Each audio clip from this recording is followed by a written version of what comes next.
Queridos amigos, nosso abraço fraterno a todos. É uma alegria podermos estar em mais esse encontro espírita aqui de Cidreira, já que o acompanhamos ao longo do tempo, e estarmos aqui hoje em conjunto estudando essas temáticas. O tema que nos foi apresentado para esse encontro é os caminhos da família, e é sobre esse tema então que nós vamos fazer a nossa reflexão. No ano de 1949, o americano que desenvolveu uma série de peças importantes, mas que em 1949 se celebrizou, chamava-se Arthur Miller. Nesse ano foi lançado uma peça chamada A Morte do Caixeiro Viajante. E a partir daí, então, ele retomava uma crítica à sociedade americana no período entre guerras, 1918 até 39, mas sobretudo dos anos 20, das primeiras 2 décadas do século 20. E a partir daí ele nos traz uma crítica a essa sociedade americana bastante utilitarista, dentro de uma abordagem de uma família americana, aonde ele vai situar a figura do patriarca chamado William Le Bon. Esse chefe da família, ele buscava o sonho americano, que era o sonho da glória, do poder, da prosperidade material, e desde novo ele passou a trabalhar como caixeiro viajante. Então ele ficou 34 anos da sua vida vendendo produtos, viajando. Então, mas nesse período aí dos anos 20, houve toda uma mudança da sociedade americana. A sociedade do pós-Primeira Guerra se complexificou, mudou a sua forma de produção, e a forma também de venda começou a se modificar. Ele passa a diminuir as suas vendas, entra numa crise profissional, e ao longo do tempo ele constrói a sua família, ele se casa, tem 2 filhos, mas mesmo dentro desse contexto, viajando bastante, ele se torna um pai profundamente ausente. Os filhos crescem e se tornam filhos órfãos de pai vivo. E nos poucos momentos, nos períodos em que ele estava no seu convívio familiar, nós vamos perceber ao longo da peça que o tipo de valor que ele passava para os seus filhos eram valores utilitaristas, voltados para a busca do sucesso, e muitas vezes através de um sucesso rápido, de uma perspectiva de um sucesso rápido, aonde os valores éticos e morais terminavam sendo ignorados. Então, aquela questão de dar um jeito sempre para conseguir aquele sucesso, para conseguir uma projeção social, mas isso não aconteceu com ele. Ele entra numa decadência profissional. Os filhos crescem com pouco contato com o pai, e os filhos, ao longo da sua adolescência, também se tornam filhos bastante problemáticos. Um deles, inclusive, se torna alcoólatra, e a família entra numa decrepitude, numa crise existencial, salvo a sua esposa, que é aquela que mantém a estrutura familiar dentro de um certo equilíbrio. Ela é uma mulher ponderada, é uma mulher que busca administrar os conflitos, que busca uma mediação dentro das contendas familiares, é aquela mãe que procura estar presente, enfim, é aquela pessoa que está dentro do lar buscando manter uma relação de equilíbrio para que a família pudesse manter uma posição, uma postura de maior estabilidade.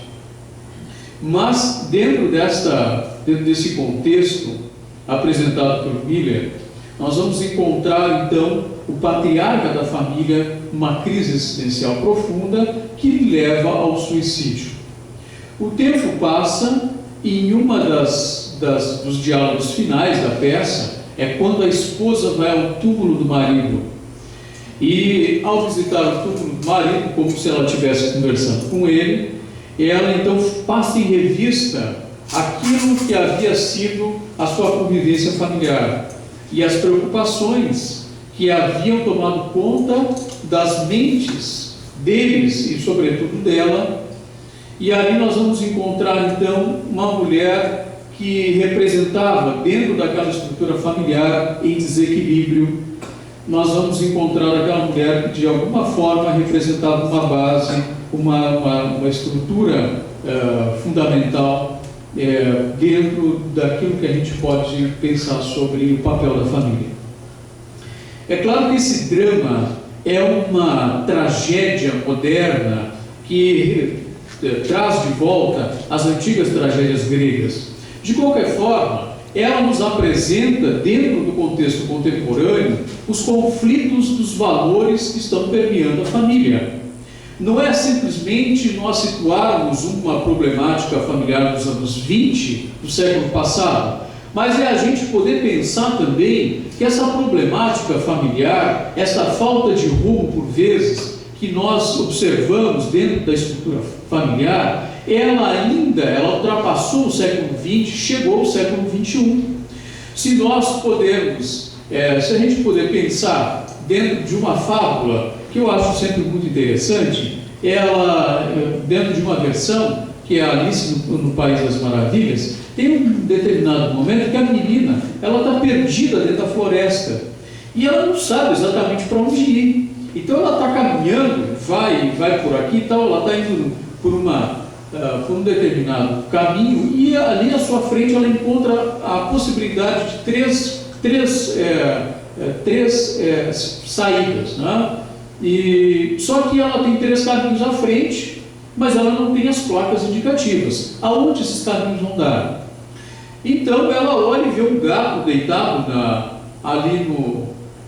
tem uma árvore, e o gato está lá no galho da árvore, o gato sorridente deitado, meio sem ter o que fazer, e ela indaga o gato: vem cá, onde é que esses caminhos darão? O gato pergunta para ela: aonde é que você quer chegar? Ela diz: eu não sei, eu quero sair daqui. E ele redaga ela de uma forma extremamente profunda, extremamente filosófica, quando ele diz: muito bem, para quem não sabe aonde quer chegar, qualquer caminho serve. E nós estamos, de certa forma, vivendo isso no campo das relações familiares. Onde é que nós queremos chegar? Como às vezes a gente não sabe exatamente onde quer chegar, os diversos caminhos estão aí, as diversas possibilidades estão aí, e nem todos os caminhos, nem todas as possibilidades levam o indivíduo à realização interior, à possibilidade de uma convivência familiar produtiva e realizadora. Por vezes, nós vemos dramas familiares que se desenvolvem dentro da célula básica e que vão se espraiando para a sociedade onde nós estamos vivendo. De tal forma que a primeira coisa para nós podermos pensar é no sentido de família. O que nós estamos entendendo, na verdade, que seja família? Nós vamos partir de um conceito básico para depois a gente aprofundar um pouco mais. Nós podemos dizer que família é uma estrutura mediadora das relações entre o indivíduo e a sociedade. Ou seja, a família ela está no meio, entre o indivíduo, o sujeito, e entre a sociedade. Nós temos no meio essa estrutura, que é uma estrutura que vai mediar a relação do sujeito com a sociedade, de tal forma que quanto melhor a família preparar os indivíduos que por ela própria vem, tanto melhor esses indivíduos poderão ser colocados no âmbito social, de uma forma harmoniosa e produtiva. No entanto, quanto mais a família faltar ou falhar com os seus papéis fundamentais, tanto mais nós vamos observar que as pessoas, os indivíduos, vão chegar dentro da estrutura social, às vezes sem as noções básicas de respeito, às vezes dentro da própria convivência social, na via pública, enfim, no trânsito, muitas vezes sem as mínimas condições, o mínimo preparo necessário para que a pessoa possa conviver socialmente, dentro do princípio de sociabilidade. Então, nós, partindo desse conceito, é claro que nós não vamos ficar apenas aí, porque quando nós observamos a família do ponto de vista mais profundo, ela não se limita a apenas isso, mas ela pode ser também considerada um elemento, uma estrutura que vai exatamente preparar as criaturas do ponto de vista do mundo interior, das relações afetivas, emocionais, das relações do indivíduo consigo mesmo, para que a pessoa possa, a partir daí, se relacionar melhor com ela mesma. Há um princípio básico dentro da filosofia da convivência que estabelece o seguinte: eu só posso conviver bem com o outro quando eu aprendi a conviver bem comigo. Quem não convive bem consigo terá dificuldades para conviver com o outro. E por que terá dificuldade? Porque as pessoas não são semelhantes. Nós poderíamos considerar que nós somos semelhantes sob dois aspectos. Nós somos semelhantes do ponto de vista da nossa natureza. Todos nós somos seres espirituais, portanto, todos nós somos semelhantes. Mas também nós somos semelhantes do ponto de vista da nossa espécie. Todos nós somos seres humanos, então todos somos semelhantes. Agora, do ponto de vista individual, cada um é um universo próprio, possui as suas singularidades, as suas características próprias. Por isso nós definimos o conceito de indivíduo. Indivíduo é negação do que vem depois, divide é divisão, duo é dois. Então o indivíduo é uno, é alguém que não pode ser dividido. É alguém que tem uma singularidade, que tem uma característica própria. Então cada um de nós é um ser próprio. E é dentro dessa estrutura da convivência é que nós vamos manifestando as nossas suscetibilidades, nós vamos manifestando os nossos limites e também as nossas possibilidades. E é dentro da família que tudo isso se agiganta. Por isso, a família é a experiência espiritual por excelência do desenvolvimento ético, estético, espiritual do próprio ser humano. Então, é a grande experiência evolutiva que começa a dar os passos fundamentais para que depois daí nós possamos crescer e chegarmos àquele conceito maior apresentado por Allan Kardec, o Evangelho, que é o conceito de família universal. Mas para que a gente possa chegar lá, é necessário que a gente faça a experiência desta sociedade menor. E é aí que estão os desafios, é aí que estão as possibilidades também.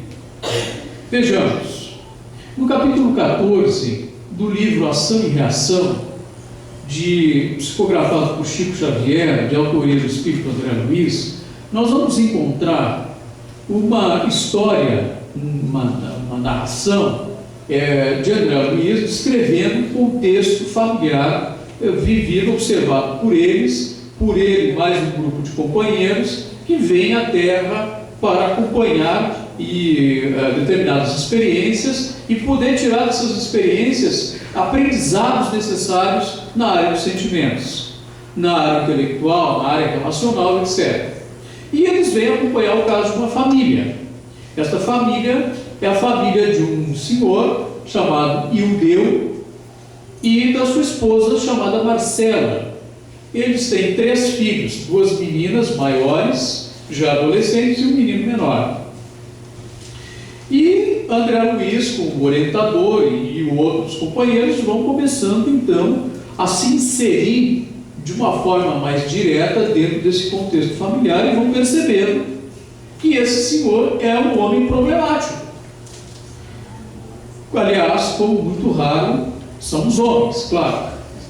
Então, o Ildeu é um homem de uma personalidade difícil. Ele é um indivíduo temperamental, ele é mais bruto com a esposa, ele casou-se com ela, mas tinha outros interesses, ela era nova, mas chegou numa certa idade, obviamente, né? A pessoa vai mudando, o corpo vai mudando, a pessoa vai também passando por determinadas modificações, transformações fisiológicas, físicas, estéticas, etc. E ele, então, vai procurar uma amante, uma jovem, claro, uma jovem, e a partir daí ele mantém casos escondidos com essa jovem, encontra-se com ela regularmente.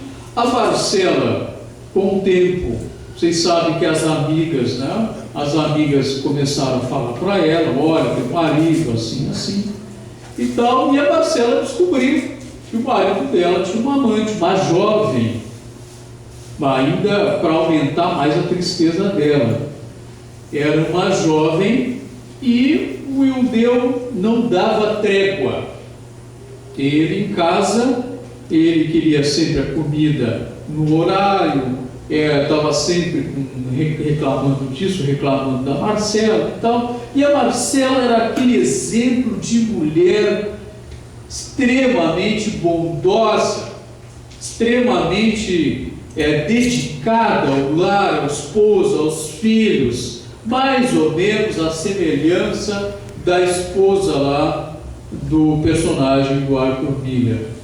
Mas a Marcela era também ingênua, porque ser bondoso não implica ser sinônimo, a bondade não é sinônimo de ingenuidade. Mas a Marcela era ingênua, então os filhos tinham aquela convivência traumática em casa, o pai chegava alcoolizado tarde da noite em casa, a Marcela, ela pegava ele, levava ele para canto e tal, ajudava ele e tal. O pai tinha uma relação muito afetiva com as duas filhas, mas tinha uma relação muito traumática com o filho menor.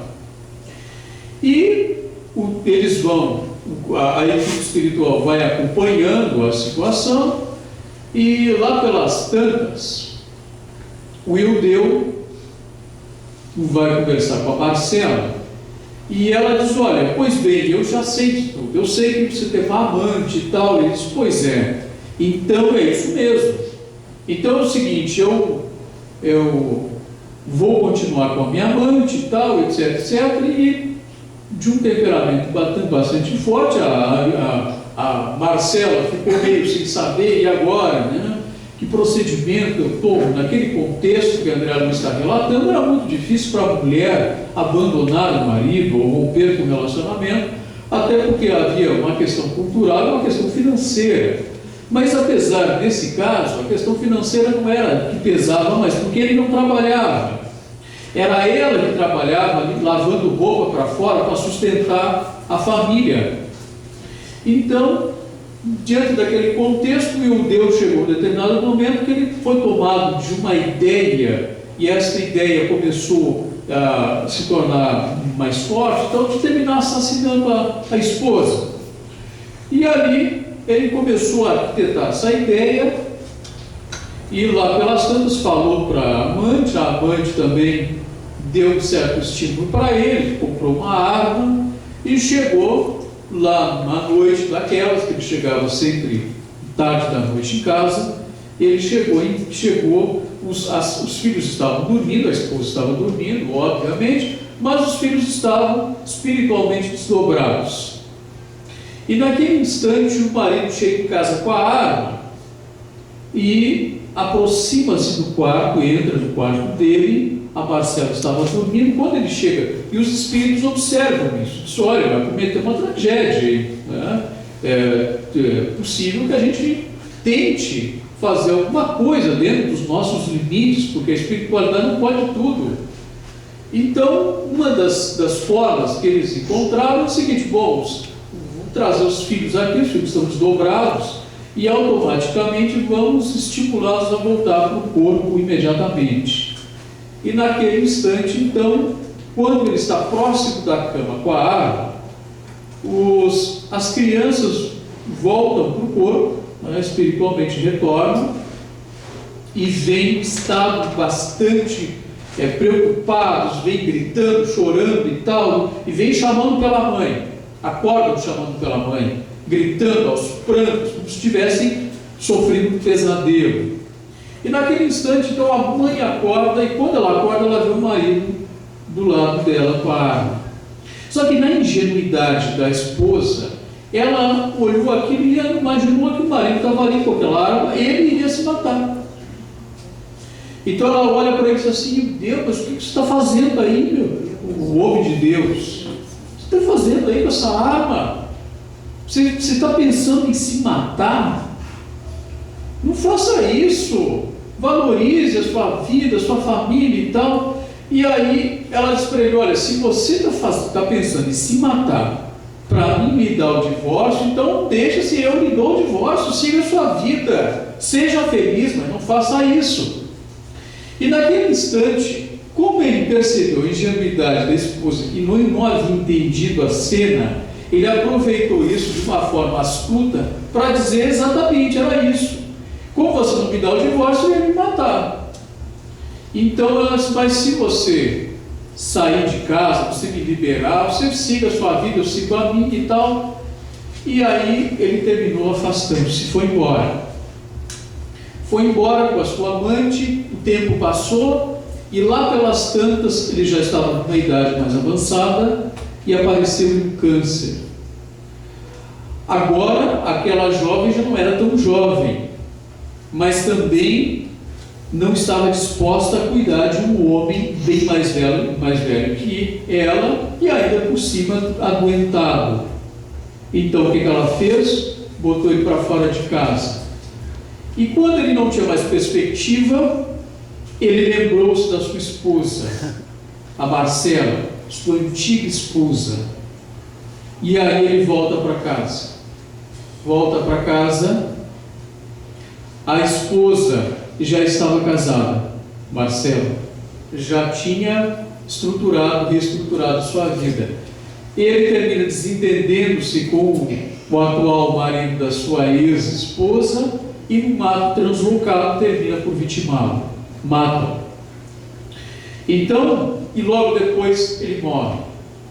Então, aquele contexto que estava apresentado ali, ele vai procurando, né, mostrar, através do acompanhamento do André Luiz, como essas configurações familiares, muitas vezes elas se dão, porque eles já vinham do passado reencarnatório, de muitas existências, ela acompanhando ele, ela vinha tentando ajudá-lo e tal, mas ele permanecia naquele temperamento embrutecido, e ela tentando ajudá-lo, tentando de uma forma, de uma sensibilidade, auxiliá-lo, orientá-lo, de uma forma muito terna, mas ele continuava dentro daquele contexto. Então, o princípio fundamental da família, e depois ele desenvolve a reflexão, vai aprofundando mais, não vou contar o resto da história, e vocês, certamente, quem ainda não leu, que retome a leitura do livro Ação e Reação, capítulo 14, está lá a história. Mas o princípio fundamental nos mostra a complexidade das relações familiares e o quanto é necessário a gente pensar sobre os valores que são os valores fundamentais que vão nutrir essas relações. Porque um dos grandes desafios da evolução é a convivência. E é justamente dentro desta perspectiva de convivência que a família se apresenta para nos desafiar ao desenvolvimento interior. E nós vamos vivenciando os vários papéis. Nós somos filhos. Então, no papel de filho, nós passamos a vivenciar aquela situação de termos que aprender a respeitar, temos que aprender a ouvir, temos que aprender a auxiliar, a ajudar nas atividades, temos que seguir conselhos, temos que ter uma relação de dependência. Então são determinados valores que vão diretamente nos tocar na condição de filhos. Mas muitas vezes nós também temos irmãos, então nós vamos ter que aprender a dividir, temos que trabalhar a relação do egocentrismo, temos que desenvolver essa relação da partilha, do compartilhar, da cooperação. Mas também haverá um momento em que nós vamos ser marido ou esposa. E aí esses papéis, eles vão nos conduzir a outras possibilidades de aprendizagem. Aprendizagem na relação afetiva, aprendizagem na relação da paciência, na relação de dividir projetos comuns. A grande questão da família começa no casamento, na formação da conjugalidade, né? Então, muitas vezes a gente vai encontrar como é que o casal, né, se encontra. Justamente, nós vamos observar em O Livro dos Espíritos, como trata dessa temática, nós vamos encontrar os benfeitores considerando que existem uns laços que nos unem pelos laços materiais e os laços que nos unem pelos laços afetivos, os laços do afeto, do coração, laços mais profundos, e portanto são laços mais duráveis, são aqueles laços perenes que são construídos e o tempo não é capaz de desordená-los. Então, muitas vezes o que nós estamos vendo hoje na sociedade contemporânea são os valores, a precipitação. Então, você conhece hoje a pessoa, amanhã está vivendo junto, você não conhece a pessoa, né? Amanhã está vivendo junto, depois amanhã está se separando, depois já está formando o outro e tal. Então tudo é muito rápido, tudo é muito descartável, porque nós estamos numa cultura que é a cultura do descartável. É aquilo que Zygmunt Bauman chamou de um amor líquido. É aquilo que é muito líquido, se esvai rapidamente, você não cria compromisso. É mais fácil e estamos juntos enquanto a gente tiver prazer. Mas no momento que aparecer as primeiras dificuldades, e vão aparecer inexoravelmente, as dificuldades vão fazer parte da nossa experiência, do casamento, da família, etc. E nesse momento nós teremos que ter o aporte ou o suporte de determinados valores que vão dar base fundamental para a gente poder administrar os conflitos das personalidades, os conflitos de interesses, para definir o projeto comum como algo realmente mais importante. Então, nós trabalhamos muito, às vezes, com a ideia da mudança. A gente quer que o outro mude. Queremos sempre que a outra pessoa mude, que o cônjuge mude. Mas o essencial é que a gente possa também mudar. E a gente só consegue mudar aquilo que nós conseguimos, ou aquilo que nós queremos ver em nós, que necessita de mudança. Aquilo que eu não quero enxergar, ou aquilo que eu não consigo enxergar em mim, eu não mudo. E para isso eu tenho que estabelecer um processo de conhecimento, de autoconhecimento, de estabelecer prioridades. Por exemplo, vamos amenizar um pouco e você não me ajudando na reflexão. Vamos imaginar o seguinte: nós temos a nossa casa e nós temos lá a sala, e na sala nós temos um terno estofado. Mas nós temos um problema nessa sala. Essa sala, ela tem uma goteira, um telhado. E essa goteira, toda vez que chove, a goteira fica em cima do sofá. Em cima do sofá. O sofá já está meio velho, já está na hora de trocar. O problema é o seguinte: nós temos dinheiro para fazer apenas uma coisa. Ou eu arrumo o telhado, ou eu troco o sofá. O que vocês fariam?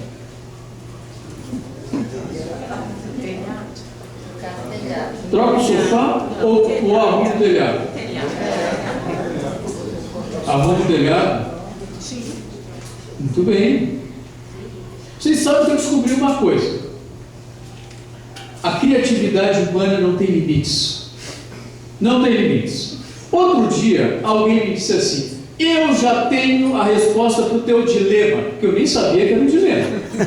A pessoa disse assim: eu já sei, eu faria o seguinte, eu compraria o sofá. Sabe qual é o prazer de arrumar um telhado? Você gastar dinheiro no telhado, que prazer dá isso? Não dá prazer nenhum. Agora, você comprar um sofá, olha o prazer que é o sofá. Você sentar para ver a novela das 8, né? Você sentar lá para ver o jogo, ver o jornal, conversar com as amigas, com os amigos. O sofá é o princípio do prazer, como dizia Freud, mas existe o princípio da realidade. Então essa pessoa disse assim para mim: eu já resolveria o problema, eu compraria o sofá, bom, colocaria na sala, mas eu trocaria o sofá de lugar, eu tiraria debaixo da goteira e botaria um balde na goteira lá debaixo. Pronto, está resolvida a questão. Você sempre continuar sentando lá no meu sofá novo, vai ter a goteira vai continuar, mas durma-se com um barulho desse. Porque você imagina o seguinte: você vai botar um vaso lá, vai botar um balde, e aquele balde daqueles balde de alumínio, quando bate ainda, o som é mais estridente, mais terrível ainda. Tá? Então o que vai acontecer? Você vai ficar num estado e daqui a pouco você não vai aguentar mais aquele barulho, você está trocando a água daquele balde. Não, eu não aguento mais isso, eu vou arrumar esse telhado de uma vez. Então você fez o seguinte: você entrou no princípio da realidade. Então, na verdade, para mim poder mudar alguma coisa, eu tenho que querer mudar aquilo, eu tenho que enxergar que aquilo precisa de mudança e eu tenho que estar convencido que eu preciso mudar. Mas só o que a gente faz? Aí diz assim: não, daqui a pouco eu mudo, mas primeiramente eu vou mudar o fulano. E aí, principalmente as mulheres, porque o marido, você sabe que os maridos não mudam mesmo, o marido não muda mesmo, né? Depois que se aposenta, pior ainda. Então, as mulheres vão dizer assim: olha, nós temos uma historinha, você já conhece, está lá no Filosofia da Convivência, de uma senhora que ela dizia assim: olha, meu marido já está numa certa idade, sabe aquela idade dos pós-60? É uma idade complicada, traumática. Então é o seguinte: olha, meu marido é difícil, tem um temperamento danado. Um dia ela estava andando pela cidade e ela passou na frente de uma livraria. A livraria, você sabe, tem lá aqueles livros todos expostos e tal, tipo uma vitrine maravilhosa, e lá naquela vitrine ela viu um livro exposto. Quando ela viu o livro, aquele livro lá, que não era espírita, diga-se de passagem, o livro, ela olhou e disse assim: meu Deus, agora eu sei que Deus existe. Tem a prova material da existência de Deus, está aí. O livro é o seguinte, o título do livro é assim: mude o seu marido em 30 dias. Ela disse: bom, está aí a prova que Deus existe. Olha aí. Ela imediatamente entrou na livraria. Dos 100 milhões de cópias, só tinha 3 exemplares lá. Ela foi lá e comprou os 3. Claro, comprou os 3 últimos, não queria perder nada. Então ela comprou 2 para ela, porque se ela perdesse não teria outro, e um terceiro ela comprou para uma amiga. Você sabe que as mulheres sempre pensam nos amigos, né? Então comprou para uma amiga. Muito bem, chegou aí em casa. Quando ela chegou em casa, ela abriu o livro, o autor dizia assim: olha, minha amiga, você vai colocar em prática essas lições e você vai ver que o seu marido vai mudar. 30 dias depois, o mês tem 30 dias, vamos fechar assim, uma lição por dia, terminado o mês, o seu marido estará completamente mudado. Se ele não mudar, nós devolvemos o dinheiro, que é propaganda enganosa. Primeira lição: seu marido é desses que estão sempre querendo coisas nas mãos, sempre querendo que alguém alcance alguma coisa. Eu sei, meu marido é meio assim mesmo. Pois bem, então você vai aplicar a lição. Quando o marido chegou em casa, coitado do marido, coitados são todos os maridos, o marido chegou em casa naquela noite, sentou-se na cadeira do papai, que havia ganhado em agosto, e aí ele descansado, sabe aquele jeito carinhoso que os maridos tratam as esposas: meu bem, você poderia fazer a gentileza de ir lá pegar o meu chinelo? Ela olhou para ele com aquele olhar 45, já com 46, olhou para ele e disse assim: olha, vem cá, você está pensando o que da vida? Você está pensando que aqui em casa tem empregado doméstico? Não tem, não. Você nunca quis pagar empregado doméstico? Não tem. Você quer saber de uma coisa? Você quer seu chinelo? Você levante e vai pegar, meu filho. O negócio é que agora vai ser assim. E vocês não imaginam, mas o marido heroicamente levantou da sua cadeira e foi lá pegar. Foi lá, pegou o chinelo, sentou-se. Tudo bem. Segundo dia, seu marido é daquele que está sempre reclamando da comida. Um dia a comida está insonsa, um dia está muito salgado, um dia está muito quente, um dia está muito frio. Chega disso. Você vai fazer o seguinte, você vai aplicar a lição.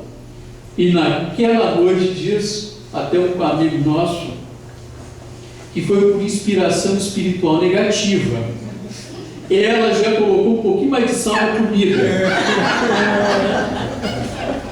Quando o marido chegou em casa, coitado, faminto, depois de um dia de trabalho, o marido sentou-se à mesa. Sabe, essa comida está muito salgada. Não é possível, disse ela. Levantou de uma forma áspera. Não é possível, você está sempre reclamando da comida. Mas não é uma esposa. Como é que pode eu ter aguentado você 40 anos de casado? Não é possível, isso é uma heroína mesmo. Você veja, você está reclamando da comida, você sempre reclama da comida. Um dia está isso, está aquilo. Então vamos fazer o seguinte: todas as noites a partir de agora nós vamos jantar fora, dos melhores restaurantes de cidreira aí. E você vai pagar, obviamente. E aí foram jantar fora. E aí veio o dia, o terceiro, o quarto. É claro que eu não vou contar todos, porque pode ser que alguém esteja anotando aí, não quero contar nada. Então, quando chegou no 18º dia, ela ligou para uma amiga e disse para a amiga: olha, está dando certo, meu marido está mudando. E a amiga, vocês não imaginam, a amiga disse assim para ela: e não dê tréguas para ele, ele não merece. Vejam que os maridos são criaturas superiores mesmo. Então ela foi no dia 29, era o último dia. Ela foi lá de uma forma já bastante expectante, né? Foi ver a última lição, e a lição dizia mais ou menos assim: olha, você toda noite, pelas manhãs você acorda cedo, você vai e levanta, o seu marido fica deitado um pouquinho mais tarde, você levanta, faz o café, arruma tudo direitinho e tal.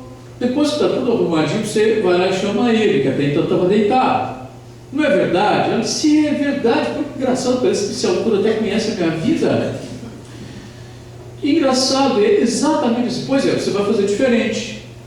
Hoje você vai dizer para ele: amanhã você vai levantar cedo, você vai fazer isso, você vai arrumar e tal, etc. E depois você vai me chamar. E aí ela aplicou a lição.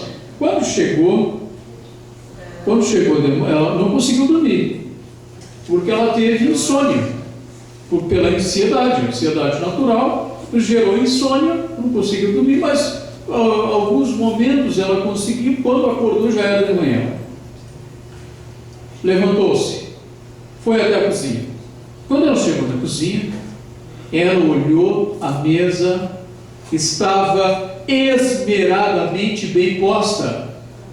Lá estava o café, estava o chá, estava o leite, enfim, estava tudo lá. Ela sentou-se para tomar o seu café, e quando ela pegou a xícara, ela percebeu que embaixo da xícara tinha um papelzinho. E o papelzinho, com uma caligrafia que ela conhecia, dizia assim: meu bem, você realmente conseguiu. Você conseguiu, você me mudou. Fui embora. Pronto. Estou indo embora. Tchau. Mas o meu endereço novo, negativo. Você fica aí que eu fico com o meu endereço novo. Parece que agora está saindo uma versão para os homens mudar as mulheres, só que as mulheres mudam mais rápido, viu? Cuidado. que em 15 dias a mulher já muda. Então, cuidado. Não é essa mudança que o Espiritismo propõe. O Espiritismo propõe uma mudança interior. E dentro da relação familiar, por mudar hábitos, mudar pensamentos, buscar a gentileza e buscar o desenvolvimento do amor, é o ponto fundamental para a gente conseguir administrar os conflitos familiares naturais que surgem dentro desta instituição, a fim de que nós venhamos aproveitar a oportunidade grandiosa, maravilhosa dessa experiência, de uma forma harmônica, de uma forma equilibrada. Daí porque a necessidade da gente desenvolver sentimentos de amor. O amor apresentado por Jesus como a base fundamental da sua doutrina. O amor como sendo a essência da vida. E o amor como sendo o elemento agregador por excelência, capaz de unir as criaturas mesmo nas suas diferenças. Porque o amor não implica na anulação da subjetividade dos indivíduos. As pessoas continuam sendo como são, mas o amor faz com que elas passem a administrar melhor as agruras, os dissabores, as mágoas, os ressentimentos que eventualmente possam surgir dentro dessas relações. E o amor não é apenas um sentimento isolado. O amor, nós podemos entendê-lo como sendo, sim, um sentimento, um conjunto de sentimentos. Se nós pegarmos a palavra amor, nós vamos formar um acróstico. O acróstico é quando a gente pega uma palavra e coloca nessa posição vertical, e dela a gente constrói outras. Então, por exemplo, se nós pegarmos a palavra amor, nós vamos pegar a letra A. Amor tem que ter afeto do A. Se não tiver afetividade, não tem amor. Nós não sabemos tudo que o amor é, mas nós podemos entender o que não pode deixar de ter na relação de amor. Então não pode deixar de ter afeto, porque uma relação sem afetividade é uma relação fria e desmotivadora. A afetividade é essa proximidade, não apenas física, mas também psicológica, do saber ouvir, do dar atenção. Nada pior do que nós estarmos conversando com o filho, com a esposa, com o marido em casa, daqui a pouco a pessoa pergunta alguma coisa e diz: você estava longe. A pessoa estava falando ali, o tempo você não estava ouvindo nada, estava pensando, estava em outro lugar. Então, você está longe, isso não é afetividade. Então, você está no momento, naquela situação que você esteja, preste atenção. Então, dê atenção. O M do amor é o M que a gente não gosta, mas que é necessário. É preciso ressignificar. O M é o M de martírio. É o martírio apresentado por Jesus, vivido por Ele, na verdade. É o martírio vivido por Cristo, sob aquela situação da cruz. O martírio é o sacrifício. E não existe amor se não existir sacrifício. E o sacrifício, diz Leon Denis, numa página extraordinária, todo sacrifício, quando feito por amor, deixa de ser. Então, a apresentação mais extraordinária do amor, com aquele sacrifício natural, incondicional, foi apresentado por Erich Fromm na área da filosofia, nos anos 70, num livro magnífico, A Arte de Amar, onde ele apresenta a ideia do amor produtivo, e ele considera que o amor, naquele contexto dos anos 70 do século XX, o amor mais expressivo, dizia ele, que existe na Terra é o amor de mãe. Porque a mãe cuida. Quando o filho, na madrugada fria de inverno, o filho pequeno acorda, o marido acorda, bate na esposa e diz assim: o teu filho acordou. E ela, heróica, levanta-se, vai lá e dá o chá, e faz, e vê se tem dor de barriga, e faz isso, faz aquilo e tal, passa as noites em claro, e o filho cresce e lhe paga com gratidão. e ela o continua amando, porque o amor profundo, ágape, é o amor incondicional. Ele não estabelece condições. Eu só amo se fizer isso. Não estabelece isso. Por isso, Erich Fromm dizia que o mais profundo amor era o amor de mãe. Então, o sacrifício é natural. Quando o marido tem um jogo de futebol, a esposa está doente em casa, então ele tem que estabelecer uma prioridade. Qual é a minha prioridade agora? No sentido de sacrifício. O sacrifício sacrifica alguma coisa. O sacrifício significa ou implica a ideia de fazer uma opção, estabelecer uma relação de renúncia. Eu preciso renunciar a alguma coisa, sacrificar alguma coisa em função de outra, que no momento eu julgo que é mais importante. Então, a esposa está doente, o marido tem futebol. O que o marido faz? Claro, ele larga o futebol e vai atender a esposa. A esposa, o marido está doente, a esposa tem um chá com as amigas. O que a esposa faz? Renuncia o chá com as amigas e fica com o esposo, coitado. O sacrifício natural, não é o sacrifício penoso. É aquele sacrifício de estabelecer uma prioridade, uma renúncia. O O do amor é o O do oferecimento, é o O da doação. Oferecer-se. Porque toda vez que nós queremos que o outro nos faça feliz, o outro também quer que a gente faça feliz. Terminou que ninguém faz ninguém feliz. Está todo mundo esperando que o outro faça e ninguém faz nada. Então o princípio do oferecimento, doe-se. E doe-se primeiro ao seu próximo, à sua família. Porque não adianta doar-se aos outros e em casa ser um verdadeiro ausente. Não adianta. E o R do amor e o R do respeito. Se não tiver respeito, não tem amor. Daí o Espiritismo nos coloca essa proposta fundamental, retomando os ensinamentos do Cristo e nos mostrando que dentro desta configuração familiar, nós estamos dentro dessa proposta constante de crescimento para criarmos, através das nossas experiências, essa proposta fundamental.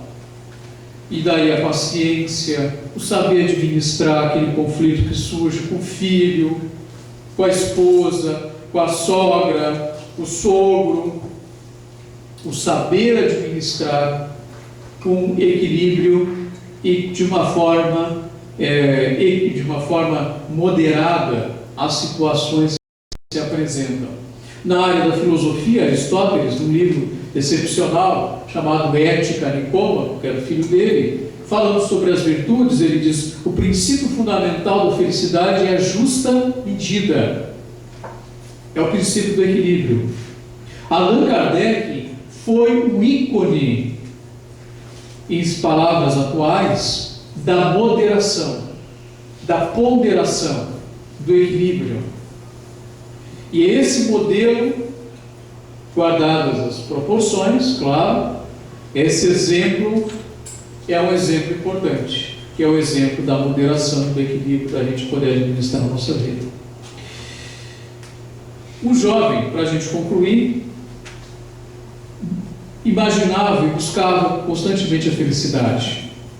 Oportunamente lhe fora dito que próximo da aldeia onde ele vivia havia um homem muito sábio. O jovem não teve dúvidas. Arrumou a sua mochila e foi para lá. Enfrentou a caminhada íngreme, o clima inóspito. Chegou ao local, encontrou o ancião. Os dois conversaram demoradamente, trocaram ideias, fizeram amizades. Chegou o momento que estava na hora do jovem retornar à sua casa. E ao se despedir, o homem, de uma forma muito serena e paternal, lhe disse: agora gostaria de lhe dar um presente, é o sinônimo da nossa amizade. Foi lá dentro, buscou um invólucro, um pacote, deu para o rapaz e diga: abra quando chegar em casa, medite sobre o que você vai ver.